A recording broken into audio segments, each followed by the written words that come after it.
Okay, so in this lecture, we'll discuss the application of Gauss law, right? Previous lecture, we had discussed example 1.11. બરાબર 11મો example solve કર્યો તો આપણે basically ત્રણ application discuss કરવાની છે Gauss law ની. First one is electric field due two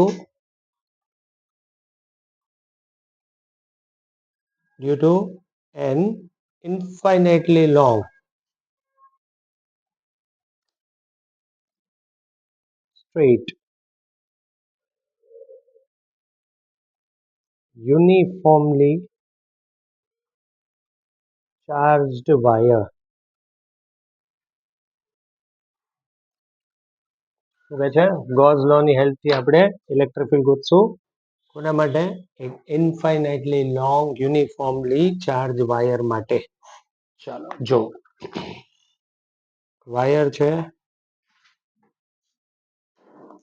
let it be ઇન્ફાઇનાઇટલી long એટલે બે બાજુ ડોટેડ. બરાબર, વાયરની લેન્થ વાયર ઉપર ચાર્જ આપું છું ક્યુ. ઓકે, શું છે એક ઇન્ફાઇનાઇટલી લોંગ વાયર છે, એના ઉપર ક્યુ જેટલો ચાર્જ આપ્યો છે. મારે આર ડિસ્ટન્સ પર માની લો અહીંયા કે પછી આર ડિસ્ટન્સ પર વાયરથી અહીંયા ઇલેક્ટ્રિક ફિલ્ડ જોઈ છે. કોના લીધે? બધા ચાર્જીસના લીધે બાય યુઝિંગ ગોસ થિયરમ. બરાબર, કેટલા ડિસ્ટન્સે જોઈ છે ઇલેક્ટ્રિક ફિલ્ડ? આર ડિસ્ટન્સે. અહીંયાથી આર લો, અહીંયાથી આર લો, કોઈ ઇશ્યુ નથી. શું કરશું આપણે? એક ચાર્જ સપોઝ કરીએ અહીંયા ડી ક્યુ, એની આ પોઈન્ટ ઉપર ઇલેક્ટ્રિક ફિલ્ડ એનાથી દૂર. ડન.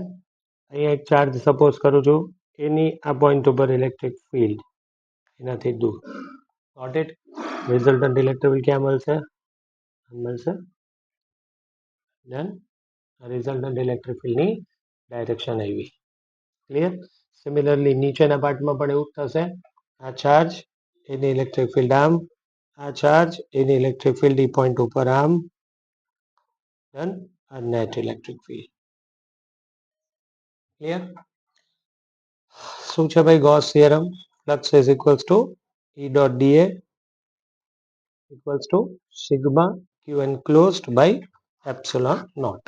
ઓકે, તો હવે મારે ઇલેક્ટ્રિક ફિલ્ડ ગોતવાની છે ઇન્ફાઇનાઇટલી લોંગ યુનિફોર્મલી ચાર્જ વાયરના લીધે.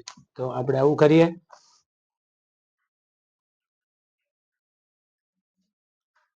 ઇન્ફાઇનાઇટલી long uniformly charge wire, infinitely long એટલે બે બાજુ ડોટેડ કરું છું. ધેન ઓકે, હવે જ્યારે મારે અહીંયા ઇલેક્ટ્રિક ફિલ્ડ ગોતવી છે, આર ડિસ્ટન્સ અહીંયા લઉં, આર ડિસ્ટન્સ અહીંયા લઉં, અહીંયા લઉં, અહીંયા લઉં, એવી જ રીતે વાયરથી આર ડિસ્ટન્સ અહીંયા લઉં, અહીંયા લઉં, અહીંયા લઉં. Okay, so first of all I consider a cylindrical Gaussian surface. એક ગોઝિયન સરફેસ લીધી મેં, જે કેવી છે? સિલિન્ડ્રિકલ છે. Cylindrical Gaussian surface. Actually topic નથી તમારે સિલેબસમાં કે how to choose a Gaussian surface. How to choose a Gaussian surface. Generally એવું કહેવાય, તમે એવું યાદ રાખજો કે પોઈન્ટ ચાર્જ હોય ને, પોઈન્ટ ચાર્જની ગોઝિયન સરફેસ સ્ફેરિકલ હોય, અને આવી રીતે ઇન્ફાઇનાઇટલી લોંગ ચાર્જ હોય ને, એની ગોઝિયન સરફેસ એટલે કન્ટિન્યુઅસલી એવી રીતે ચાર્જ ડિસ્ટ્રીબ્યુટેડ હોય તો એની ગોઝિયન સરફેસ સિલિન્ડ્રિકલ છે. અને શું કન્સિડર કરીએ? ગોઝિયન સરફેસ સિલિન્ડ્રિકલ, જેની લેન્થ છે L, રેડિયસ છે R. ઓકે, મારે શું ગોતવું છે? મારે કોઈ બી અહીંયા એક પોઈન્ટ P છે, ત્યાં ઇલેક્ટ્રિક ફિલ્ડ ગોતવી છે. કોના લીધે? ઇન્ફાઇનાઇટલી લોંગ યુનિફોર્મલી ચાર્જ વાયરના લીધે. તો બરાબર, બીજી વસ્તુ કહું કે આમ ત્રણ એપ્લિકેશનમાંથી આ એપ્લિકેશન તોય બોર્ડે ઘણી બધી વાર પૂછેલી છે, તો આને તમે પ્રિપેર કરી લેજો. Okay fine. તો પોઈન્ટ P ઉપર ઇલેક્ટ્રિક ફિલ્ડ હમણાં આપણે જોઈ ને, રિઝલ્ટન્ટ રિમૂવ કરીને આમ આવતી હતી electric field. Yes, electric field આમ આવતી હતી. ઓકે, આનો એરિયા વેક્ટર આ સરફેસ છે, આનો એરિયા વેક્ટર એ આઉટવર્ડ નોર્મલ. Got it? તો એવું તો અહીંયા બી થશે. આ area vector outward normal, electric field એ પણ bar. E and DA for this curved surface. આમ સરફેસ એટલે આને આપણે બોલીએ કર્વડ સરફેસ. કેવી સરફેસ? કર્વ. અને આ કેવી છે? સર્ક્યુલર. જો છોકરાઓ, સર્ક્યુલરમાં શું થાય? આનો એરિયા વેક્ટર કઈ રીતે બને? 12. આનો એરિયા વેક્ટર કઈ રીતે બને? 12. તો કર્વ્ડ સરફેસ માંથી તો ચલો both E and D are parallel to each other, બરાબર, એટલે બે વચ્ચેનો એંગલ 0 નો છે. અહીંયા શું થાય તો કે અહીંયા ચાર્જ હોય, આ ચાર્જ છે, આની ઇલેક્ટ્રિક ફિલ્ડ અહીંયા કઈ બાજુ મળશે, આમ, પણ આનું એરિયા વેક્ટર તો આમ છે. So E and A are perpendicular to each other, they are perpendicular to each other. તો આમાંથી કોઈ ફ્લક્સ બનશે જ નહીં, આમાંથી એટલે કોનામાંથી, સર્ક્યુલરમાંથી.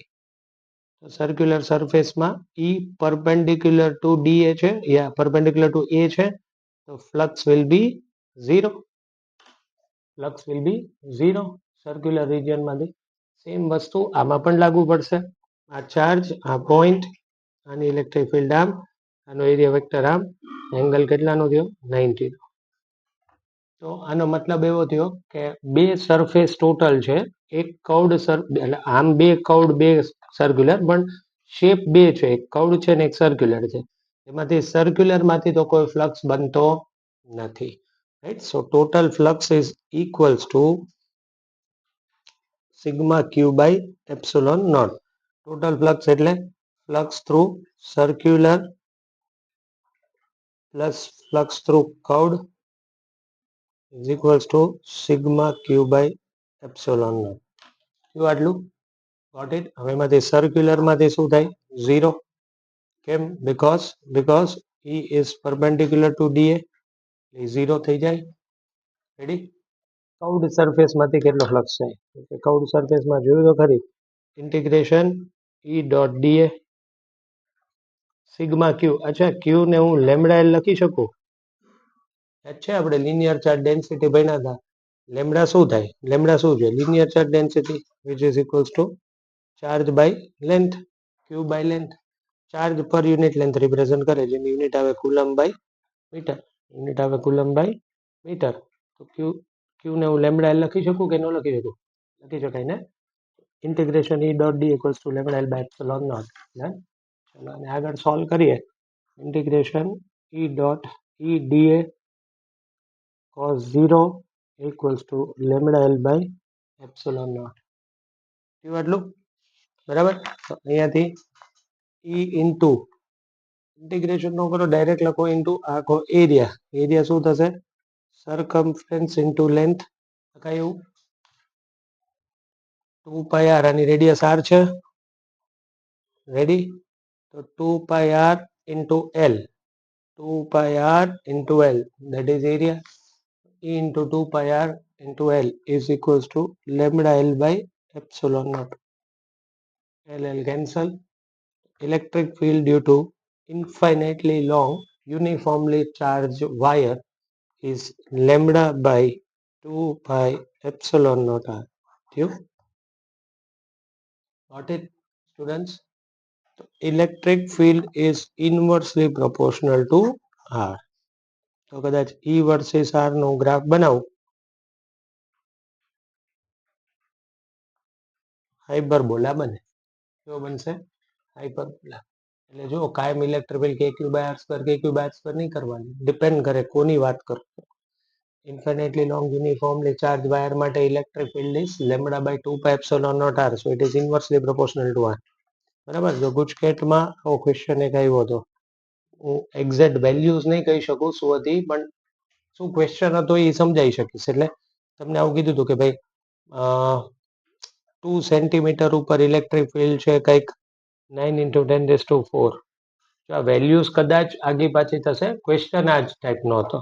તો 3 સેન્ટીમીટરે ઇલેક્ટ્રિક ફિલ્ડ કેટલી હશે for an infinitely long uniformly charge wire. બહુ ઇઝી છે ને. ઇલેક્ટ્રિક ફિલ્ડ આપી છે 9 into 10⁴ ન્યૂટન પર કુલમ. ક્યાં? 2 સેન્ટીમીટરના ડિસ્ટન્સે. અને કયા ડિસ્ટન્સે ઇલેક્ટ્રિક ફિલ્ડ માંગી છે, 3 centimetre. Simple, E1 by E2 infinitely long wire જ છે ને. Question is for infinitely long wire only. તો E1 is inversely proportional to R છે, E is inversely proportional to R છે, right. તો E1 by E2 will be equals to R2 by R1. E1 એટલે 9 into 10⁴, E2 ખબર નથી, R2 by R1 3/2. E2 આવ્યું 6 into 10⁴. Got it? તો આ ગુજકેટમાં પૂછાયેલો question આવી રીતે હશે. ટેક્સ્ટ બુક જેવું જોઈએ, આમાં કંઈ ન હોય, નાનું મોટું ફેરફાર કરે. ક્લિયર? ક્લિયર? હજુ આમાં આવું કહી શકું, ઇલેક્ટ્રિક ફિલ્ડ કેટલી મળી આપણને? Lambda by 2 pi epsilon naught R મળી. 2 થી મલ્ટીપ્લાય 2 થી ડિવાઈડ કરી દઉં, electric field is equals to 2 lambda by 4 pi epsilon naught R. આમે લખાય. But what is 1 by 4 by epsilon naught કે? Is equals to 2k lambda by R. કોઈ અલગ ફોર્મ્યુલા નથી, ખાલી 2 થી મલ્ટીપ્લાય ડિવાઈડ કરું છું. હવે તમને આવો ક્વેશ્ચન કે આટલું બધું આવતું નથી, આટલું બધું એક્સ્ટ્રામાં હું તમને સમજાવું છું. આ વાયર છે ઇન્ફાઇનેટલી લોંગ, સેમી ઇન્ફાઇનેટલી લોંગ આવે, એમાં ઘણું આવે. આપણે તો અત્યારે બુક પ્રમાણે જઈએ. બરાબર, આવી રીતનો કોઈ વાયર છે અને અહીંયા આપણને એમ કીધું છે કે અહીંયા ફોર્સ ગોતો ક્યુ ઉપર. ક્યુ ચાર્જ કેટલા ડિસ્ટન્સ છે? આર ઉપર. તો કેટલો ફોર્સ થાય? તો આપણે આ જ લોજિક લગાવી દેવાય ને. ઇલેક્ટ્રિક ફિલ્ડ તો ખબર જ છે કેટલી થાય, lambda by 2 pi epsilon naught R અથવા 2k લેમ્ડા બાય આર. તો ફોર્સ એટલે શું થાય? Q into E. તો શું આવે? Q into 2k lambda by R. આટલો ફોર્સ લાગે. Got it? ક્લિયર છે? બરાબર. બે વાયર રાખીને ઇલેક્ટ્રિક ફિલ્ડ પૂછે, એ બધું આપણે નીટના લેક્ચરમાં ડિસ્કસ કરશું. આવડી ગયું આટલું? ડન? ઓકે, બીજી એપ્લિકેશન ડિસ્કસ કરીએ આજે. Second application, electric field due to a uniformly charge. Electric field due to a uniformly charged infinite plane sheet. ઓલું શું હતું? Infinitely long uniformly charge wire હતો. આમાં શું કે છે? એક એરિયા ઇન્ફાઇનેટલી લોંગ શીટ છે. લેટ અસ સે કે આવી રીતની એક થિયોરિટિકલ એપ્રોચ થયો કહેવાય, ઇન્ફાઇનેટલી લોંગ. એક ઇન્ફાઇનેટલી લોંગ શીટ છે, બરાબર. આનામાં એટલે આની એરિયા છે, ક્યુ ચાર્જ આવી રીતે છે, બરાબર.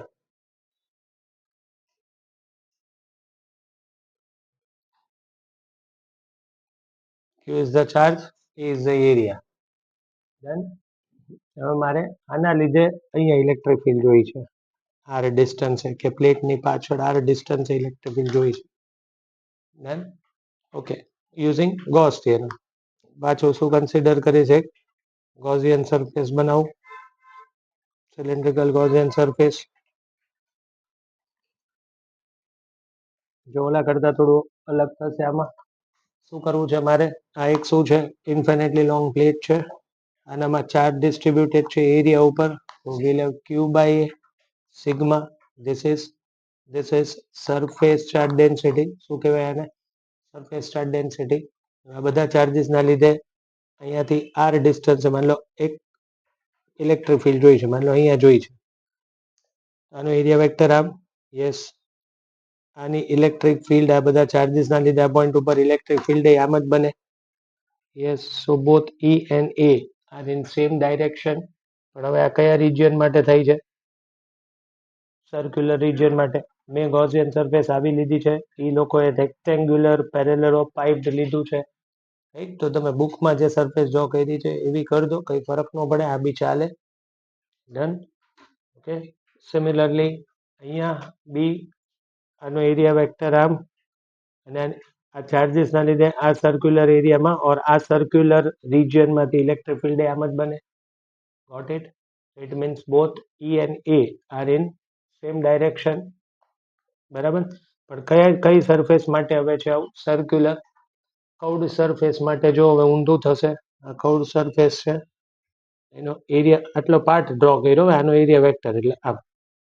આનો એરિયા વેક્ટર આમ, આ ચાર્જની ઇલેક્ટ્રિક ફિલ્ડ આમ. E and A are perpendicular to each other. Ready? Done? આમાં પણ એવું થયું. આ કર્વડ સરફેસ માટે એરિયા વેક્ટર આમ, ઇલેક્ટ્રિક ફિલ્ડ આમ. કેટલાનો એંગલ થયો? 90.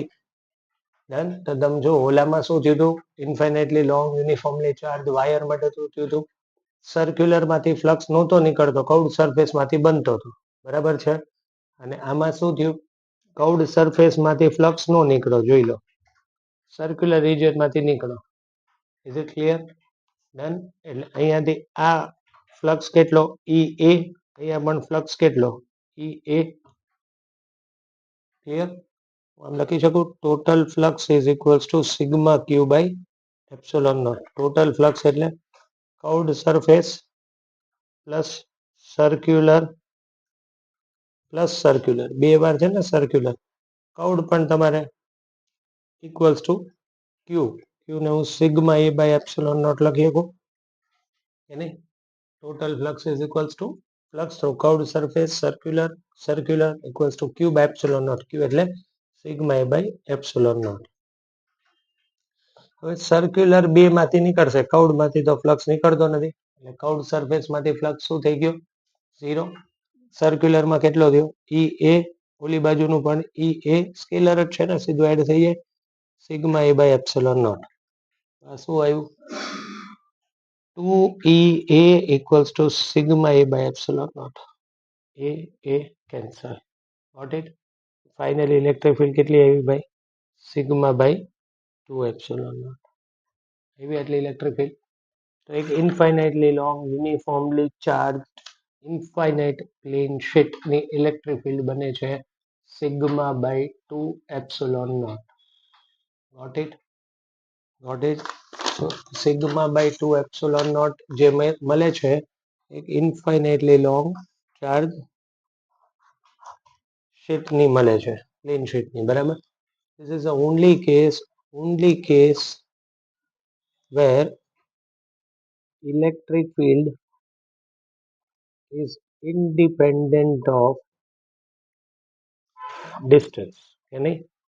એટલે આર ડિસ્ટન્સ એ ગોતો, 2r એ ગોતો, ઇલેક્ટ્રિક ફિલ્ડ આટલી જ રહેશે. ઇલેક્ટ્રિક ફિલ્ડ આર ઉપર ડિપેન્ડ નથી કરતી. થિયોરેટિકલી બરાબર છે કે ઇન્ફાઇનાઇટલી લોંગ પ્લેટ હોય એટલે કદાચ થાય, બાકી બધા કેસમાં તમે જોઈ લો, વિચારી લો, ઇલેક્ટ્રિક ફિલ્ડ ને ડિસ્ટન્સ સાથે લેવા દેવા છે જ.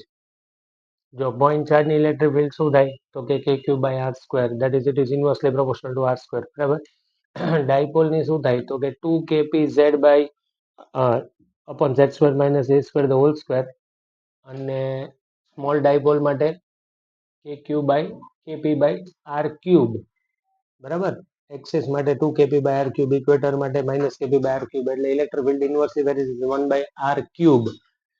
ઇન્ફાઇનાઇટલી લોંગ યુનિફોર્મલી ચાર્જ વાયર માટે lambda by 2 pi epsilon naught R, એટલે એ પણ આર ઉપર ડિપેન્ડ કરે છે. આ એક જ કેસ એવો છે કે જે આર ઉપર ડિપેન્ડ નથી કરતું. એટલે ઘણા સ્ટુડન્ટ્સને એવું થાય કે સર સિગ્મા ને હું ક્યુ બાય એ મૂકું તો એરિયા આવ્યો તો ખરી, પણ એ તો એ પ્લેટનો એરિયા થયો ને, એમાં ક્યાં આર આવ્યું, આર એટલે તો પ્લેટ થી ડિસ્ટન્સ થયું.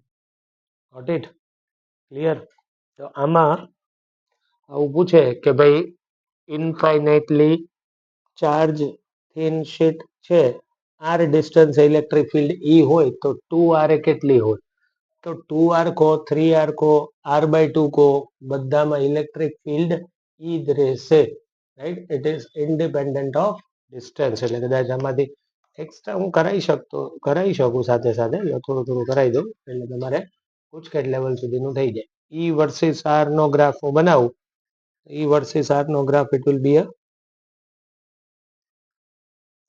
Straight line, it is independent.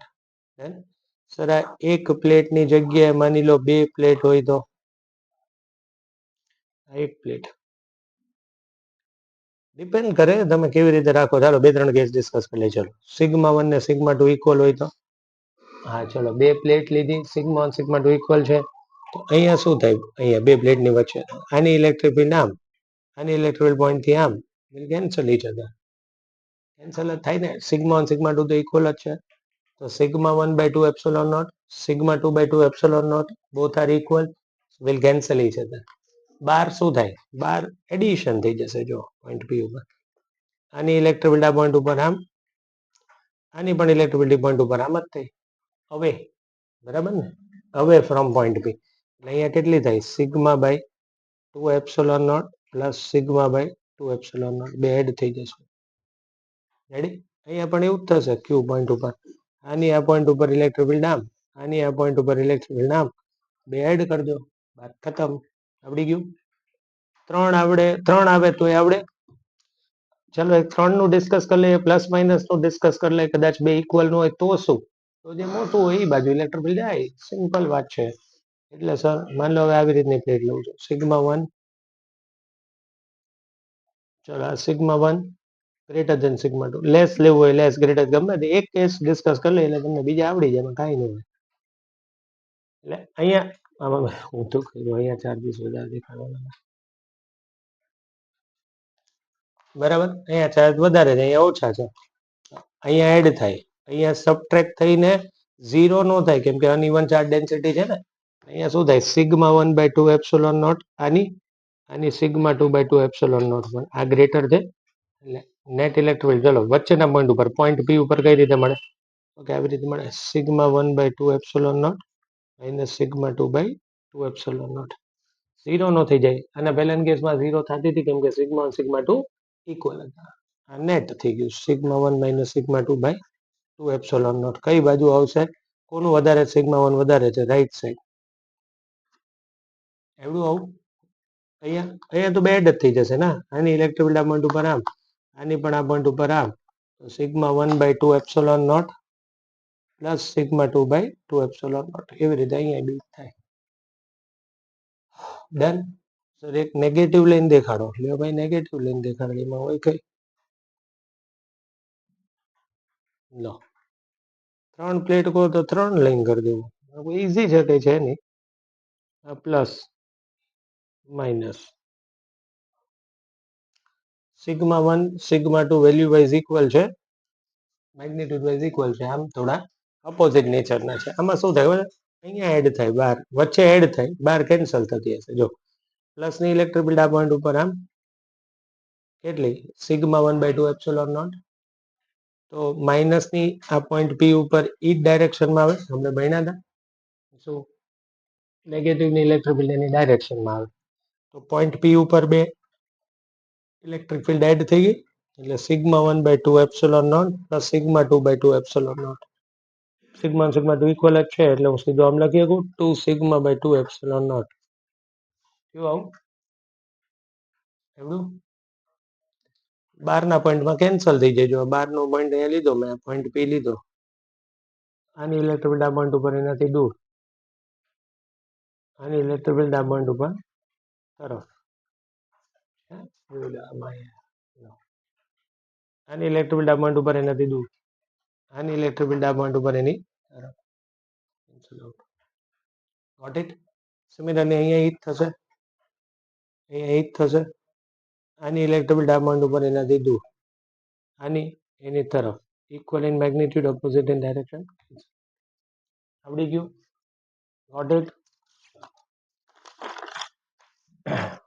આવો બી ક્વેશ્ચન હોય છે, લાઈક આવો તમને ખાલી શોર્ટકટથી શીખવાડ દઉં. ટેક્સ્ટ બુકમાં તો નથી. માની લો આ એક પ્લેટ ઉપર કોઈ બી ચાર્જ છે, ગમે તે ચાર્જ લઈ લો. ચલો 4q નેટ ચાર્જ છે આ ફર્સ્ટ પ્લેટ ઉપર. આમાં ગમે એટલો લઈ લો, -2q લઈ લો. આ ત્રીજી પ્લેટ લઈ લઈએ. આના ઉપર માની લો 4q છે. ચલો 3 પ્લેટ છે, ઇન્ફાઇનાઇટલી લોંગ. એક ઉપર 4q ચાર્જ, -2q 4q. આમાં તમને એવું પૂછાય કે ભાઈ આની લેફ્ટ મોસ્ટ ઉપર કેટલો ચાર્જ આવે, અહીંયા શું આવે, અહીંયા શું ચાર્જ આવે. બધે ચાર્જ ડિસ્ટ્રીબ્યુશન કરીને તમને સમજાવું કે કઈ પ્લેટમાં કેટલો ચાર્જ આવશે. મતલબ પ્લેટના લેફ્ટ મોસ્ટ ફેસ પર કેટલો ચાર્જ આવશે, રાઈટ સાઈડ કેટલો આવશે, આની લેફ્ટ સાઈડ શું આવશે, રાઈટ સાઈડ શું આવશે. શું કરવાનું? મેથડ તો છે જ, એ તો હું તમને જેઈના લેક્ચરમાં કરાવીશ. આમાં શોર્ટકટ લઈ લેવાનું. પહેલા શું કરાય ખબર છે? બધા ચાર્જીસ એડ કરી દો ત્રણેય ઉપર. 4q -2q, 2q 2q plus 4q, 6q 4 ને 4 8 ને 2 6, 6q add charge, add all the charges, that is 6q.